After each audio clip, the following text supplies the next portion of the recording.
Okay, bismillahirrahmanirrahim. Assalamualaikum warahmatullahi kepada semua yang baru join. Alhamdulillahirrabbilalamin wassalatu wassalamu ala asyrafil anbiya'i wal mursalin wa ala alihi wa sahbihi ajma'in. Rabbi shrah li sadri wa yassir li amri wahlul 'uqdatam min lisani yafqahu qawli. Jadi semua selamat datang kepada semua ya. Yang ini taklimat untuk, sepatutnya saya prepare ni taklimat untuk mentor FE Gold, tapi saya sebenarnya buka lah siapa-siapa nak dengar tentang performance coaching pun. Sebab sebenarnya performance coaching ni kita boleh buat walaupun kita tak ada expertise in a certain subject area ya, sebab dia ada apa yang dipanggilkan commitment coaching. So komitmen coaching ni nanti kita akan tengok steps dia macam mana, dan sebenarnya kita boleh guna dekat mana-mana tempat pun kita boleh guna untuk sesiapa yang kita nak coach ya. Jadi yang ini sebenarnya introduction, sebab saya nak cakap saya expert tentang performance coaching ni pun tak, sebab masa PKP hari tu saya pun baru attend kursus 2 hari performance coaching online, totally online, dan orang yang beri workshop tu memang dia memang expert lah, dia orang HR dan dia dah buat performance coaching ni lama lah bertahun-tahun.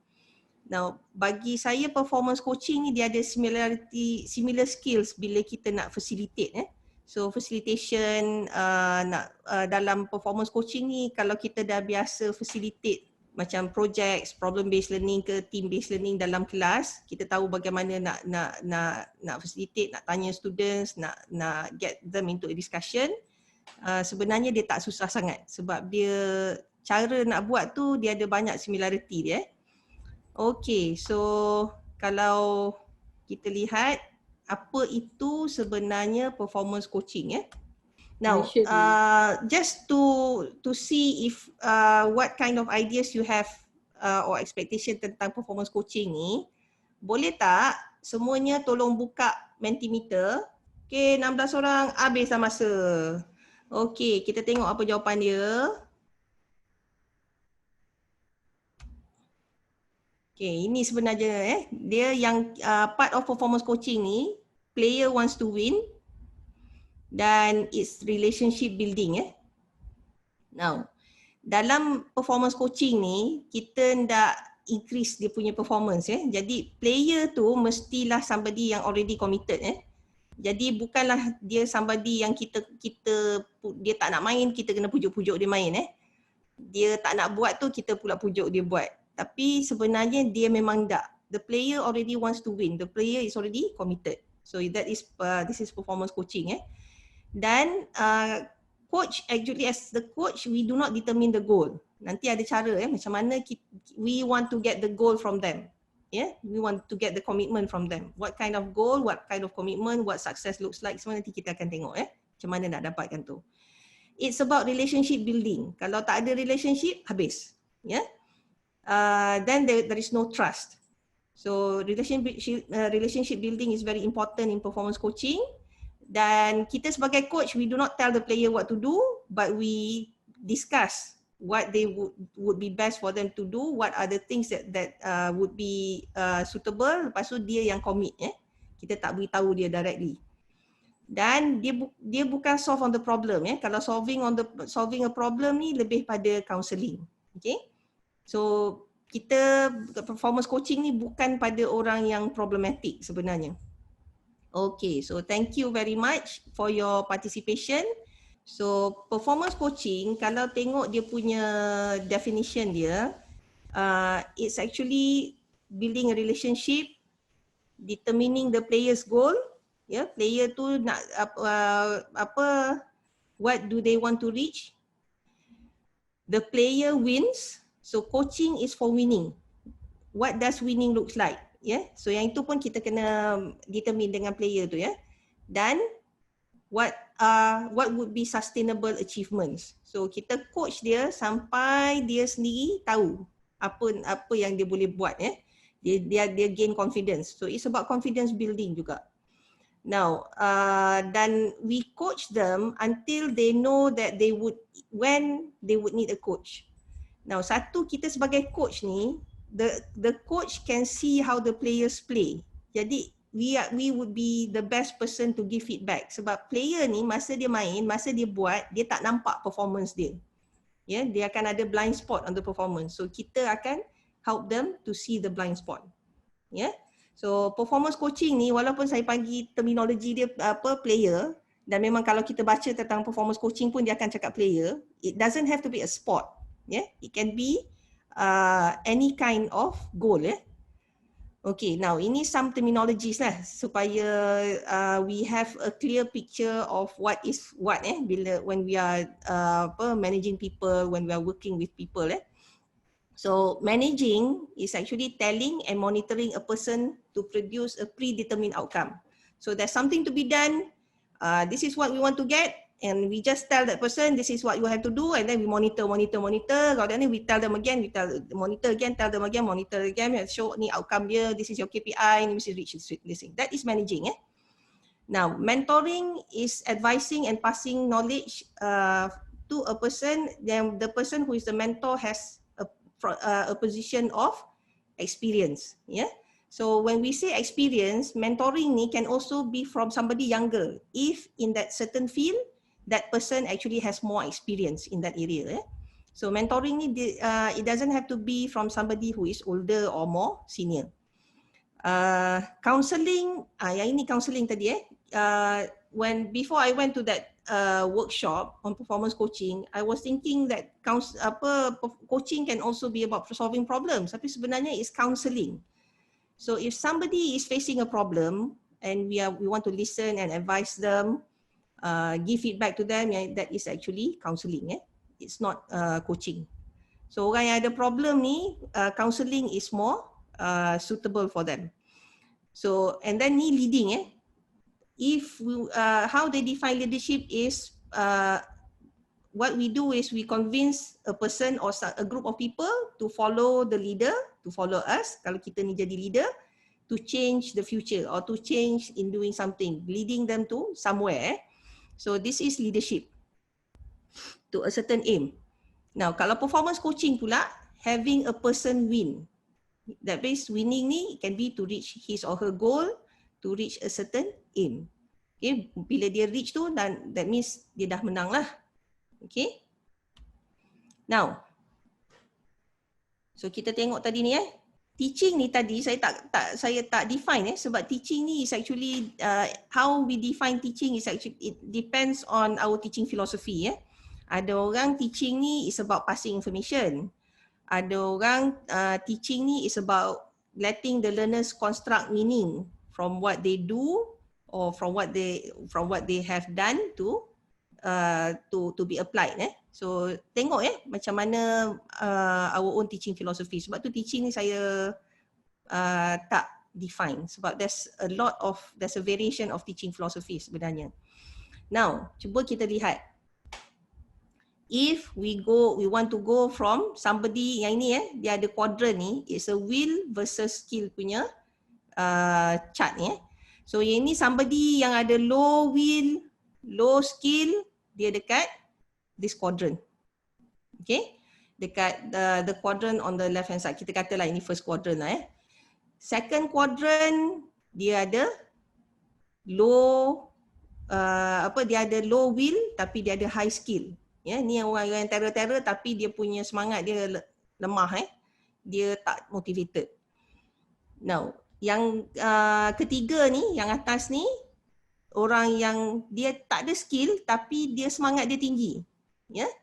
Yang keempat ni, orangnya semua tinggi semangat tinggi, skill tinggi memang bertuah lah kalau dapat bekerja dengan orang macam ni.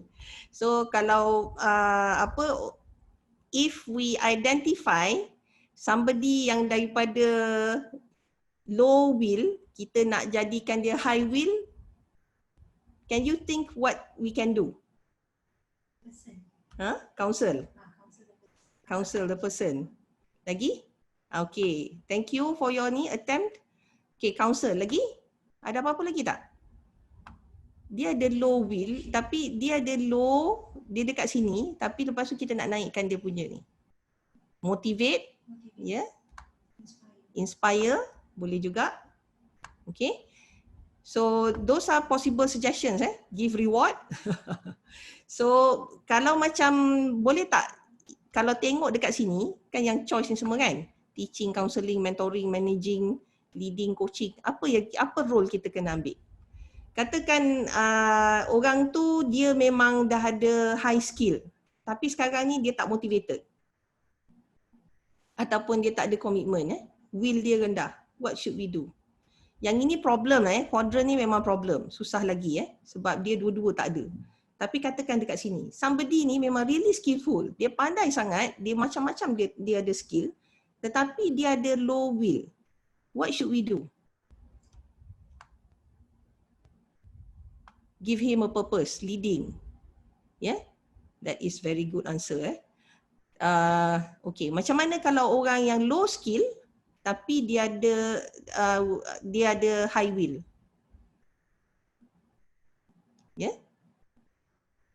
Very good Prof Intan memang masa itulah kita buat coaching Okay. So kalau kita tengok dekat sini, kalau siapa yang daripada in terms of will ni kalau dia rendah kita nak naikkan, biasanya it takes leadership. Because the aim and purpose to get the aim and the purpose to have people embrace this aim that we want them to lead to go to, yang ni it takes leadership So kalau daripada benda yang low will nak naik kepada high will ni, normally it will take leadership skills. We have to lead. Kalau macam orang tu daripada low, dia semua low tapi kita nak suruh dia siapkan kerja, dia punya will pun low, then you might want to take managing. Kalau macam daripada coaching, memang orang tu kena, you want to coach somebody, dia mesti pada high will. So whether skill dia rendah ke ataupun dia dah memang dekat sini, they want to go higher, they really want to be a champion ke, then this would be, anybody in this quadrant would also be suitable for coaching. Okay, so leading, we would need to increase, it's needed when we want to increase the will. Kalau macam dalam coaching, we use it using coaching ni, memang dia akan bawa orang tu kepada very high in both will and skill. Kalau leading, memang kita nak beri orang direction, to go towards a certain collective aim. Managing ni kalau macam kita tak we don't care about the commitment. The personal relationship doesn't matter to us. Okay, jadi now managing is okay, but then kalau somebody is in the best quadrant ni, everything is high in will and high in skill, managing would be the worst thing for us to do, because that person is already very highly skilled, they are highly motivated, they really want to do the work, but we just manage them. We just tell them, you do this, you do this, you do this. Lepas tu kita check. We are not giving them the freedom to be creative and to go beyond what is required. Normally, those who are in this region, they can even go beyond what is required. But they need to be given the room to have the freedom to do the work. Given the freedom, given the right guidance, the right motivation, they will actually soar very high. What is the coach's role? Now, first of all, of course, like we said, coaching is about building relationship and trust with the player, and we want to help the player believe in themselves, that they can win. So the focus is on the player. The focus is not on the coach. Kalau yang glamour dia apa ke benda, kredit ke, semua pergi dekat player. So we need to set aside our ego. We need to dedicate our service to make the player win. Okay, so how do I need to be such that I can help this player win? Jadi nak jadi coach ni mesti kena very sincere. You need to be very sincere, memang ikhlas betul-betul So we work on the player's goal, whatever game they are playing. And if a player doesn't want to play, no matter how good they are, if they do not want to play, we cannot coach the player. Now, like I said, as a coach, we can see how the players play and we can give them feedback. Now, this is the process of coaching. So, kalau tengok ni, dia ada coach, dia panggil coaches ladder. So, it starts with orientation. Dan orientation, we have to find out, so what is actually the game? How do we work together? Dia kalau macam a football coach, dia tahulah orang tu nak kena main football kan. Tapi in our case, if you are trying to coach another lecturer or if you are trying to coach your PhD student, we need to get the definition from them, from their perspective, what is actually the game. Yeah. So how do we work together? How do we win? Yeah. So that we can win. Yeah. Now, the commitment though, the second step is getting the commitment. What is actually the intention? Now, commitment ni, you have to ask them why? Why are you so, why is winning so important to you? Yeah. So the why tu, dia kata it has to be compelling. If it is just something superficial, yang very macam contohnya materialistic intention, then you need to push further. Why? Now, when I attended this workshop during the coaching session, coaching practice punya session, I was in a group with a very young girl, about 21, 22 years old. So her goal was to make more sales so that she can make more money. Dia kata her goal is actually to make more money. Tapi when asked further, so why do you want to make more money? I was thinking mungkin lah make more money because orang sekarang semua nak duit banyak kan? Because then you can buy a lot of things, you can go to so many places, you can buy a house, you can buy a car. Tak. Rupanya, she was saying that, well actually I want more money because my parents always quarrel and every time they quarrel it's over money. I want more money because so that I can give this money to my parents and we can live happily. Yeah. So masa saya dengar tu, ya Allah sebabnya aku. So sometimes we have to, not sometimes, all the time we have to refrain from judging, because we do not know what is behind it. So we have to ask why, yeah. We have to find out, really find out what is the compelling reason. If it's something superficial, memang kena korek lagi ke dalam, You have to find out why. And the purpose is not to judge, the purpose is to help that person win. Okay. So if we can build these two stages, we can really get these two stages very well, then this is where the power is, because this is where we build the trust between the coach and the player. So the next stage, the third stage is the competency. So the how to do it, what are the target, So the goal is one thing, but what's the targets? Targets getting towards the goal. So this is where we do it.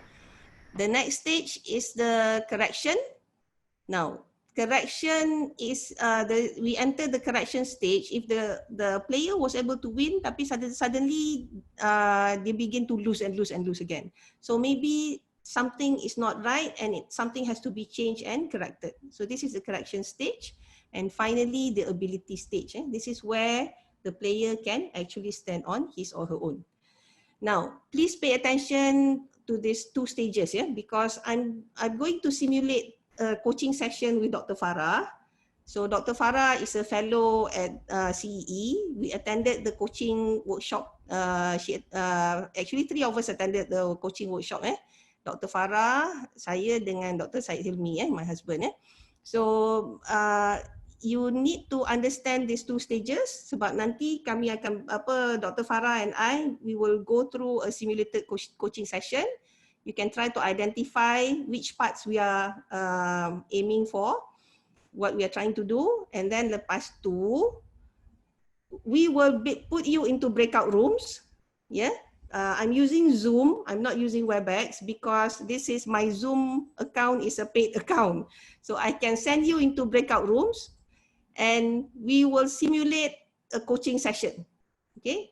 My goal is that by the end of this session, at least you know how to start a coaching session.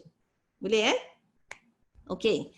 Now, so dalam orientation stage ni, the aim is to understand the player and the game and also the goal. So who is the coach? We have to introduce ourselves. Kalau dia dah kenal kita, then the introduction tu tak payahlah elaborate sangat kan. But then there could be something yang personal, yang that makes us more human, more human, and we can build trust. So who is the player? Getting to know them. So what is the game? So identify the game. What is the goal? What is actually the goal from the player's perspective? What does success look like? So success, different people will identify success differently. So what does success look like? And how are we going to work together? Now, the second part is the commitment stage. This is engaging the player and creating meaning beyond what is obvious about the goal and the game and what is going to be done, and the commitment especially. So we have to know, why is the goal important? Are there tangible or intangible goals? Something concrete ke something yang not that concrete, tapi it is still something that we can aim for. So macam satisfaction, wanting to contribute, yang itu semua intangible, tak dapat, kita tak dapat nak kira. But then sometimes, most of the time, the more meaningful goals tend to be intangible.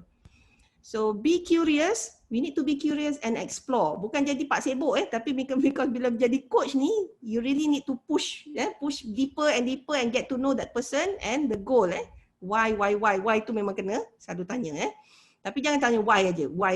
So you need to be able to engage the player in an open-ended question. Not in a closed-ended question yang boleh jawab yes, no, habis Kalau yes, kenapa? Kalau no, kenapa So kena tanya dia, how committed are you? Why are you this why do you think this is important? Now any backdoors or excuses? Backdoors ni macam dia nak shortcut, dia nak lari daripada goal tu. Okay? Yang boleh bagi excuse yang kata alah gini-gini. So yang itu pun kita nak kena find out so that we can face this backdoors and close it. Okay, so before we go to the coaching session, kita buat quiz time. Time's up. Okay, tengok ni.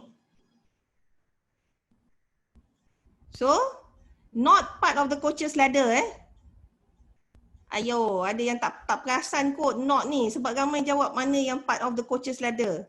So, goal setting is not part of the coach's ladder. Motivation pun is not part of the coach's ladder. Okay, so tak apa, this is the first question. What is part of the coach's ladder? Connection, competency, commitment. These three are part of the coach's ladder. The first three steps sebenarnya. Connection, commitment dengan competency. Yang goal setting dengan motivation ni memang not part of the coach's ladder. So mungkin tak perasan not tu So, this is correct. Nobody answered solving problem. Bagus sangat-sangat. Tadi mula-mula ada solving problem kan. So nobody has answered that. So dah pandai dah. So it's only for committed players. Very good. It is relationship building and it is to help player to believe in herself or himself. Okay, so kita tengok sekarang ni kepada the simulated coaching session. So kita tengok, saya akan simulatekan coaching session dengan Dr. Farah, orientation and commitment stage. Okay, so Assalamualaikum Dr. Farah, apa khabar? Salam, sihat bro. Sihat So Dr. Farah, kan kita nak buat coaching session ni.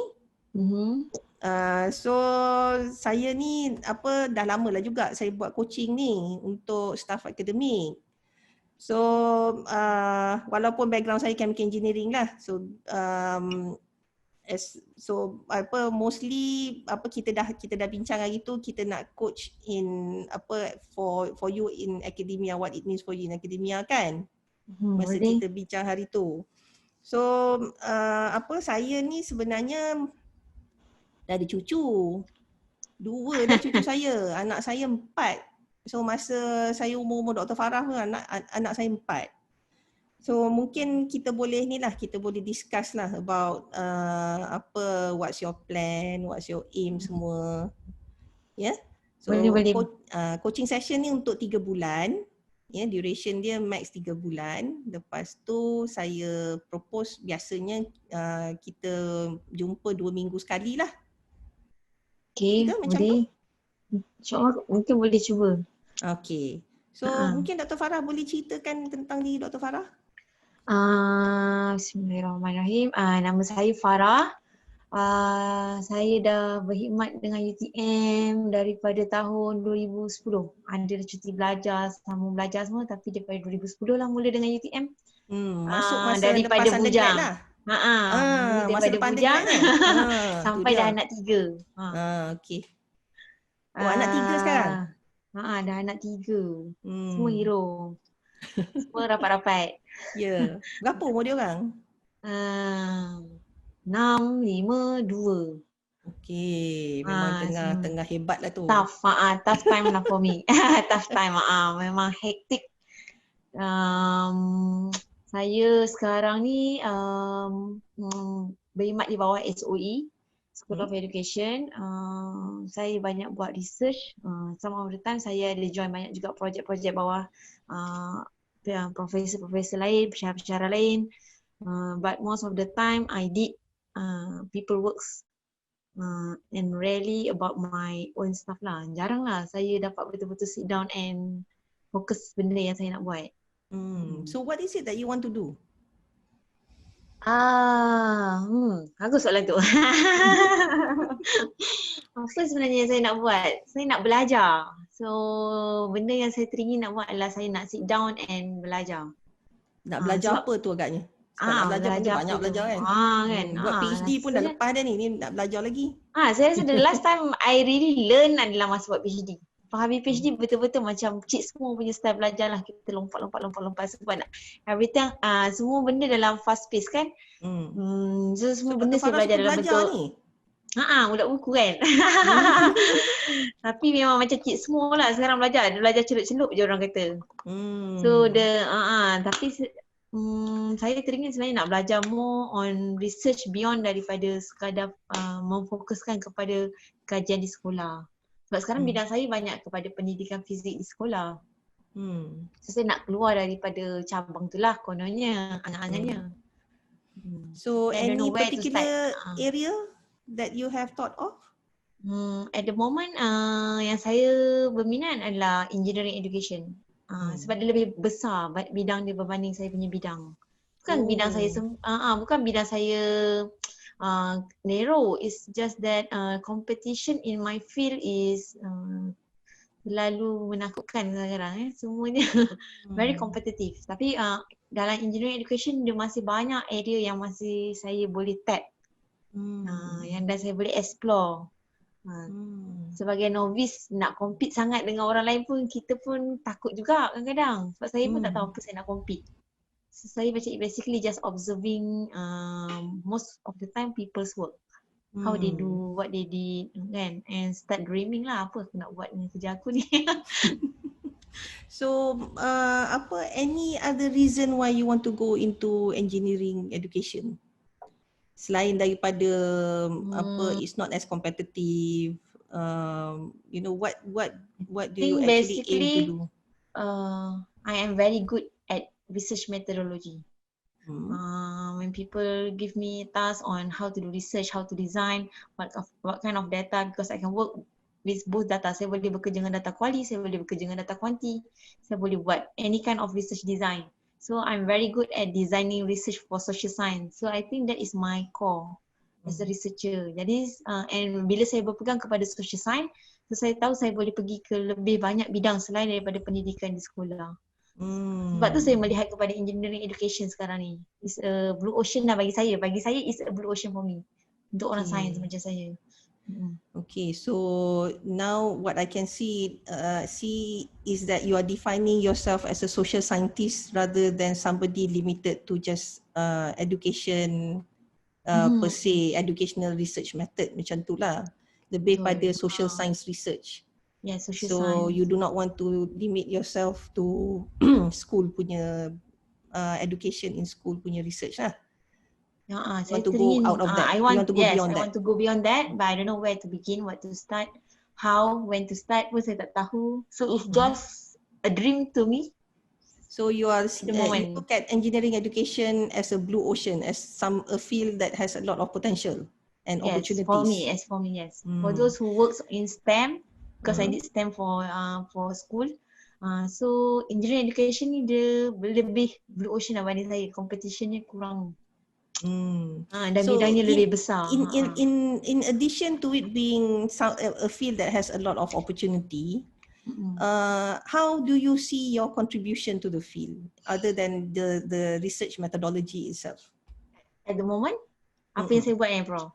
Bukan apa yang buat, your interest and the motivation behind it. What do you see your contribution can be in engineering education? Most of the time, people usually kalau dia sebut pasal learning, dia akan nampak sekolah atau university. But the thing is, learning happen in any type of context. Jadi saya rasa I can contribute into that part. Anything that involve human being, as long as you are dealing with human. Tadi your connection tak bagus. Okay, sorry. never mind. Macam ni kalau gitu, what is there to stop you from going into engineering education? What is where? You kata it's a dream kan? Tapi kenapa jadi dream? Kenapa jadi dream? Too many things come in between. Banyak sangat benda. Too many distraction. Banyak kerja. Boleh bagi alasan banyak kerja. Semua orang banyak kerja. Tapi that's the truth lah, Prof. Banyak kerja. Dia macam too many distraction at one point. Yang sometimes bila saya menulis, I can only complete maybe part of it, then saya stop in. Then bila dah sampai deadline baru macam terkejar-kejar. Sudah datang kerja-kerja lain. But I think I'm not the only one in that position. Rasa semua orang pun dalam posisi tu. Cuma I don't know how they cope. Sebab saya quite struggle jugalah. Okay, so ginilah ya. What I can see from what you're saying, you want to go into engineering education. And you like to learn, so you want to learn more about engineering education, betul tak? Is my interpretation correct? That's something that I wish I can do. Yes. Okay. That's something I want to do. So what is stopping you now is you are distracted by other work. When you actually want to learn about engineering education, jadi tak sempat because there's so many other distractions. Is that it? Yes. Okay. Too many distractions. So sekarang not ni on works, it's involve family matters as well. Okay, not only with your 3 small children semua kan? Okay. Yeah. Bila Okay, mak-mak biasa dia yang akan kena handle anak-anak. Aduh. Okay. So yeah, I've been there before. I know. So sekarang ni kadang-kadang kena tiba-tiba kena jaga cucu. Okay, tak apalah, cucu okay lagi, boleh bagi balik kat mak dia. Okay. Ni apa? So gini since your aim is to now do research in engineering education, tapi you first have to learn about engineering education, mungkin we can set a target within these 3 months about learning engineering education. Then I can help you. Small target is possible. Small target for me lah. Small. So whatever it is, what do you think would be possible within these 3 months? What target do you think about? That would help you learn about engineering education that can we set in these 3 months? Identifying and reading the literature. Probably that would be my first step. Okay. Yes, that sounds good. So, how many do you think you should be reading in 3 months? Yes. How many ni kena fikir betul ni. How many? In a month or in a 3 months? In a month. You can give me a month. In the first month, how many? Paling banyak pun Prof, saya rasa possibility untuk baca 5 very good articles on EE lah. Yelah, I know. Those yang qualitative can go up to 40 to 50 pages kan? Yes. So, okay, 5 paling maximum lah saya rasa. So, the second month? For a month Prof, for a month. Yeah, the first month, that is the first month. Second month? Cannot maintain 5 Kot boleh tinggi ke sikit ke apa? I can go to 7 if I will try to stretch my time. Okay, 7 to 8. So maybe you can but get the hang of it but kan? something something more So than you 5 get the lah. hang of it. So sometimes usually kita akan jadi cepat lagi kan? What about the third month? I can go to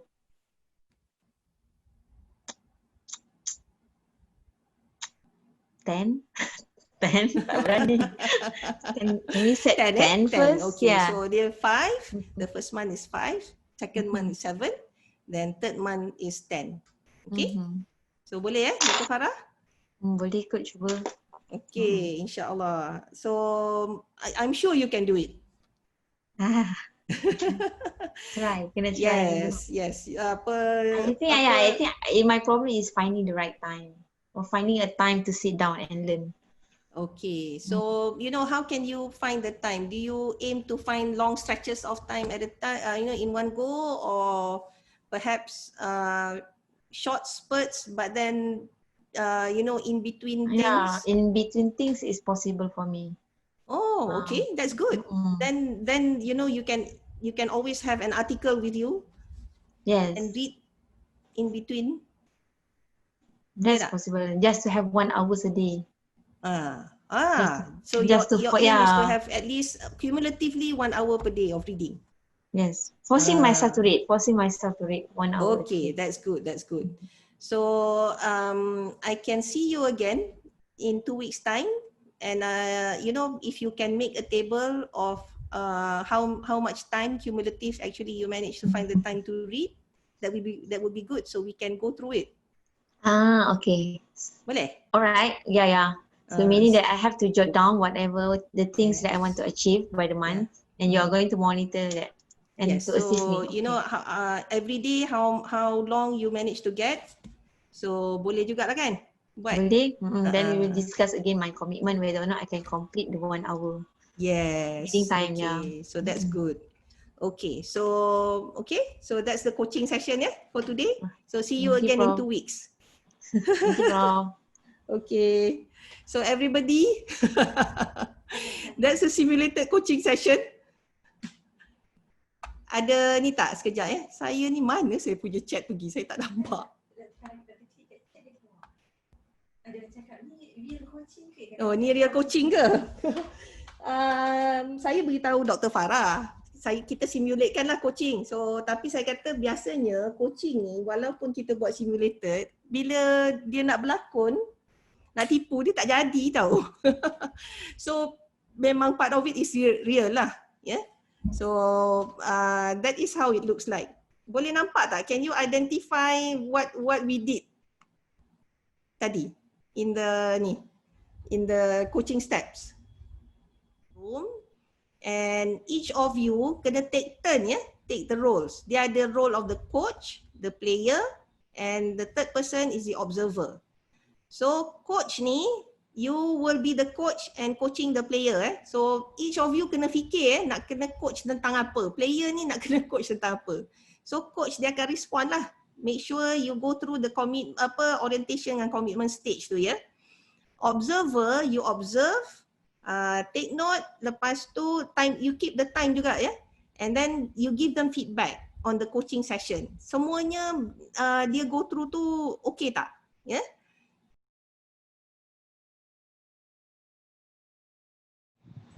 Assalamualaikum semua. Salam. So how was it? Dah cukup masa. Dah cukup masa saya tahu, tapi nak buat macam mana? Benda ni kejap je kan? Mana yang boleh lah. Tapi itulah dalam kita borak-borak tu, and then kita pun identify juga sebenarnya apa punya goal kan. Sebenarnya kita dah set balik how actually the proper coaching method kan. Sebenarnya macam kita kena identify apa dia punya halangan-halangan yang kita tak boleh achieve that punya kan. Tadi macam you buat session apa ni tadi, set a goal. Jadi kita pun discuss juga, sepatutnya kita pun kena ada goal yang to be achieved on a certain period of time. So this one is coming lah bila kita cakap-cakap tu. Saya sebenarnya saya suka performance coaching tu sebab kita boleh reflect diri kita sendiri juga kan. Yes. saya nampak macam sekarang kita nak coaching macam ni, dia tak boleh ramai. Dia macam 3-4 orang ataupun ni just nice lah, macam 2-3 orang. Jadi kita boleh bincang heart to heart lah. Betul. Ataupun discuss in detail lah apa kita punya masalah. Dia sebenarnya kalau real coaching session tu normally one to one. Dia memang one to one. Dia bukannya ramai, tapi sebab kita ni tadi simulated kan. So kalau buat 3 orang boleh ada orang observe yang bagi feedback kan.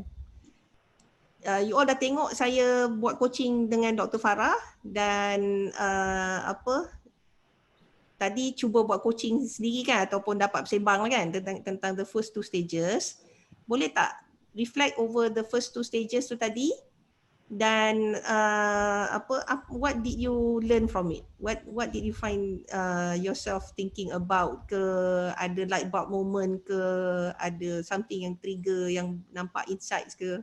Boleh tolong share dalam Mentimeter Kita ada beberapa feedback very nice insights Team working should be done, try to identify strength and weakness of the players Mentor managed to highlight some idea on what to focus in order to help me reach my goal. Okay. Good approach to building healthy mentor-mentee relationship and a win-win situation. Betul Bagus And yang ini, having a coach can make me feel as a player in the first round. Can make me see more options, especially what to do next and become more determined due to the promise. Dah janji kan kena buat, so kena buat lah. Okay. Good approach. Okay, sekejap. Ni bila duduk dalam circle baru terasa nervous. Aduh, hai. Bila tanya peranai penerima yang seronok pula boleh sebab boleh belajar dari setiap perspektif. Coach perlu mempunyai pengalaman, ilmu, mentee pula kena jelas apa yang dia nak dibantu. Okay. So I learn to be a good listener, to try and understand the mentee's problem and challenge. Okay, very nice So sangat bagus tahu kaedah nak set goal kepada player. During my role as mentor, I became a good listener. And try to what can be done for my mentee. Now I clearly understand that player must set target himself. Betul. Not forced. Target should be agreeable and possible to be achieved. After this orientation stage, need to work on how to achieve target. Player should commit on agreed goal. Okay. Tak apa, silap eja tu faham lah It is good to experience the quick coaching session. Okay. So it's good boleh you can see the first 2 stages of the coaching process supposed to be carried out. Okay, very nice. Thank you very much. Really appreciate you punya insights. Sebab tu kita kena buat sebab if you don't go through this stage nanti tak nampak So kita go on sikit, lepas kita dah set 2 stage tu, yang the third stage ni pun penting juga. Jadi kita tengok apa nak buat in the third stage. Third stage ni dia sebenarnya is where the action is. Okay. Third stage ni kita pergi kepada action ni Now, kalau kita tengok the third stage ni, dia panggil the third stage is competency So you want to get the player in action. So bila kita nak get the player in action, okay.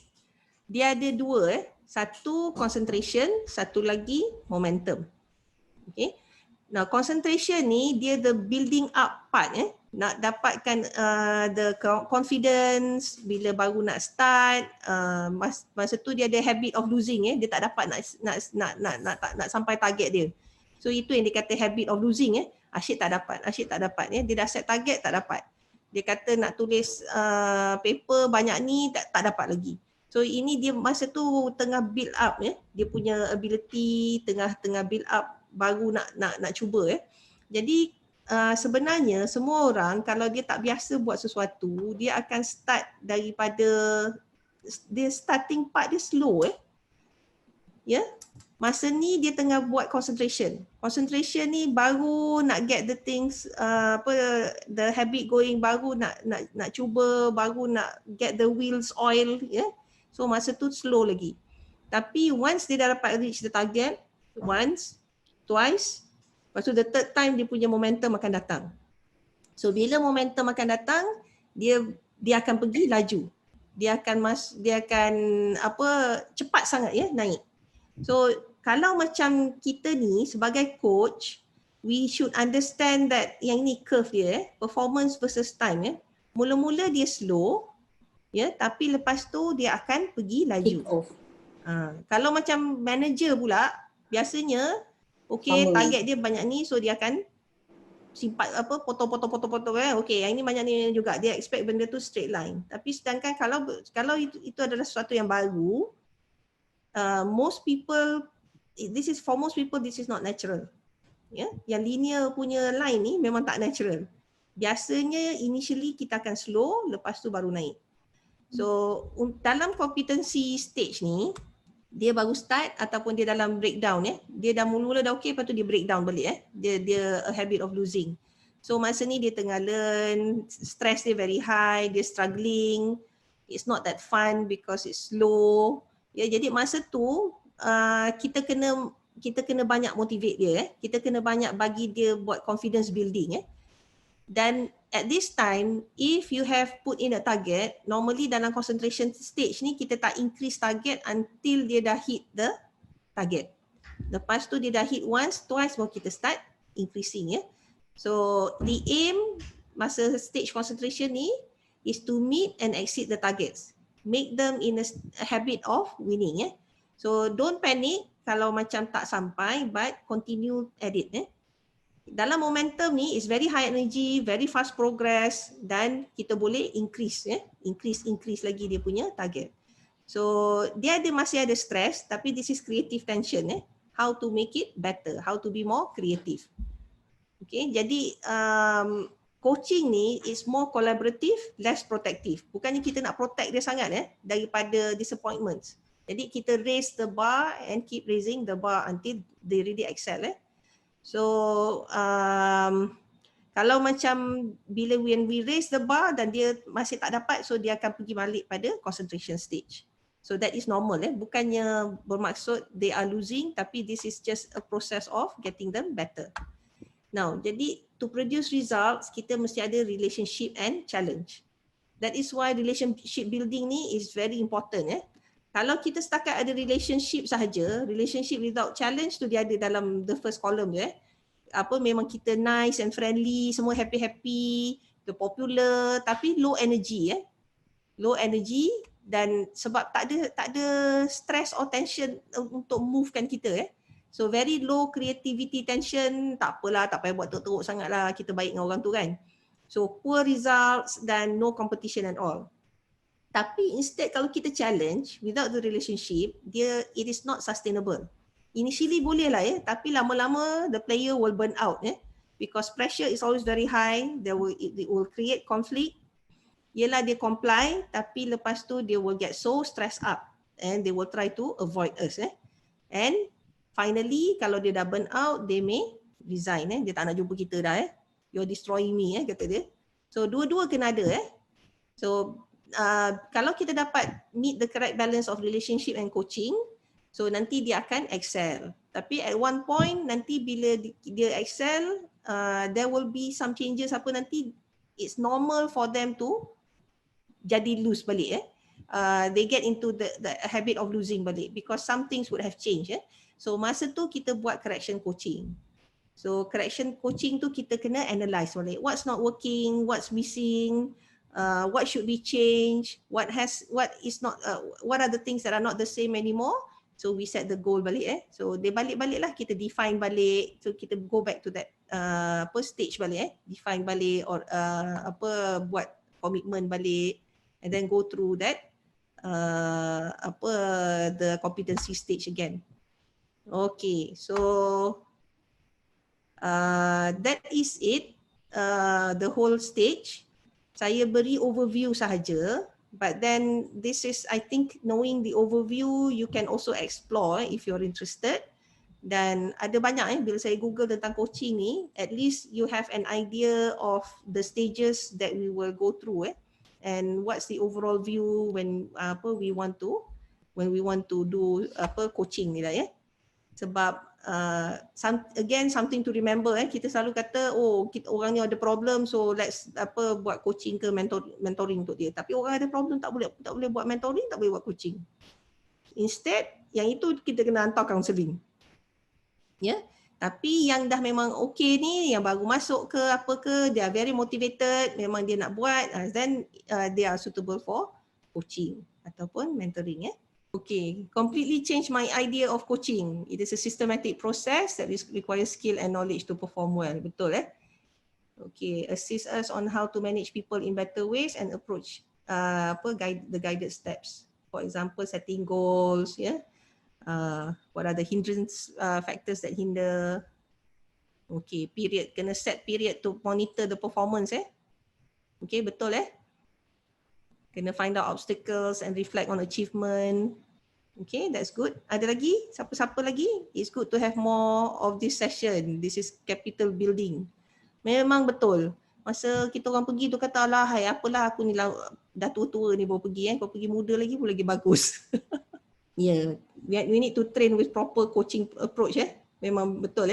Otherwise kita pakai hentam je lah kan.